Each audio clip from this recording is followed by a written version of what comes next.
2026च्या मुंबई महानगरपालिका निवडणुकीच्या पार्श्वभूमीवर उद्धव ठाकरे आणि राज ठाकरे यांची झालेली युती ही महाराष्ट्राच्या राजकारणातील एक ऐतिहासिक आणि निर्णायक घटना मानली जाते।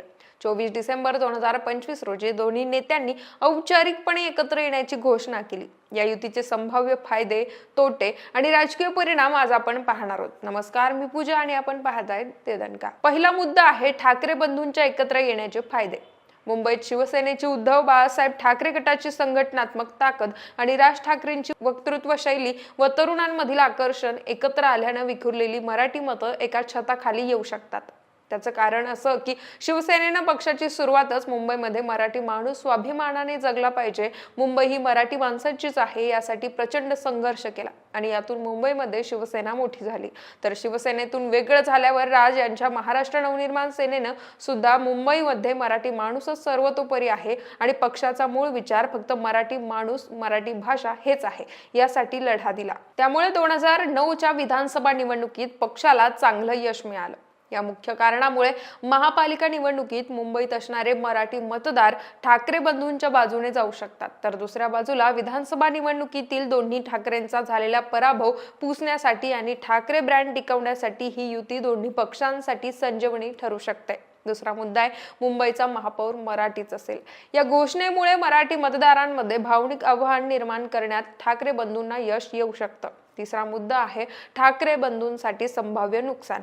राज ठाकरेंच्या कट्टर प्रादेशिक भूमिकेमुळे दुसऱ्या राज्यातील कामगारांविरोधात केलेल्या कृत्यांमुळे काँग्रेसचे महाविकास आघाडीतून बाहेर पडत स्वतंत्र लढण्याचा निर्णय घेतलाय। यामुळे भाजप विरोधी मतांमध्ये फूट पडू शकते। यानंतर येतो चौथा मुद्दा, उद्धव ठाकरेंना गेल्या काही काळापासून मिळत असलेला मुस्लिम आणि ख्रिश्चन मतदारांचा पाठिंबा राज ठाकरेंच्या युतीमुळे कमी होण्याची शक्यता आहे। आता बघूया ठाकरे बंधू एकत्र आल्यामुळे एकनाथ शिंदे आणि देवेंद्र फडणवीस म्हणजेच महायुती यांना होणारा तोटा।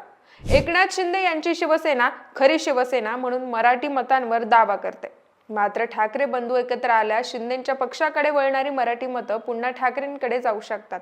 दुसरं मोठं आव्हान मुंबई शहरात असणारं मराठी विरुद्ध अमराठी ध्रुवीकरण।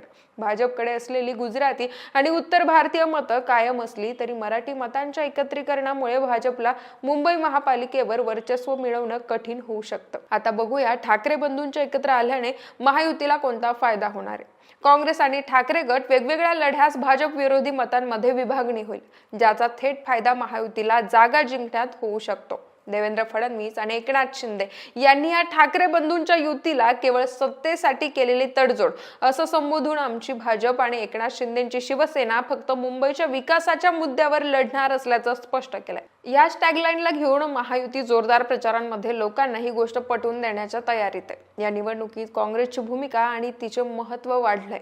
ठाकरे बंधूंच्या युतीमुळे काँग्रेसची भूमिका अत्यंत महत्त्वाची ठरली आहे। काँग्रेसनं मुंबईत स्वतंत्र लढण्याचे जाहीर केल्यामुळे मुंबईत आता त्रिपात्री लढत म्हणजेच महायुती विरुद्ध ठाकरे, युती विरुद्ध काँग्रेस पाहायला मिळेल।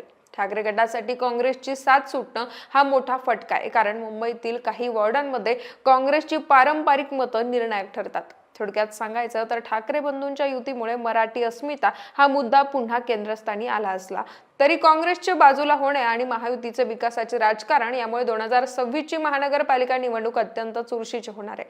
तर मंडळी, तुम्हाला काय वाटतं, मुंबईमध्ये कोण जिंकणार? ठाकरे बंधू परत मुंबईवर त्यांच्या पक्षाचा झेंडा फडकावतील की यंदा चित्र वेगळं असेल? याबद्दल तुम्हाला काय वाटतं आम्हाला कमेंटमध्ये नक्की कळवा आणि देदनकाला सबस्क्राईब करायला विसरू नका।